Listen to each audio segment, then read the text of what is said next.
দুপুরের খাবার আজকে শনিবার, নিরামিষ। কলাইয়ের ডাল, কাঁকরোল ভাজা, উচ্ছে আলু চচ্চড়ি, সয়াবিনের তরকারি, এখানে পনিরের তরকারি। এই হচ্ছে দুপুরের মেনু, শনিবারে নিরামিষ।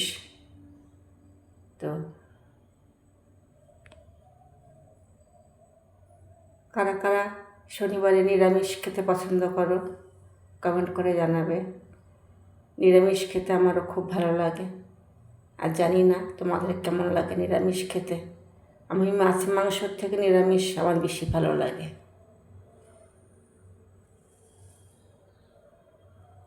তো বন্ধুরা, তোমরা সবাই ভালো থেকো, সুস্থ থেকো। রাখছি, টাটা।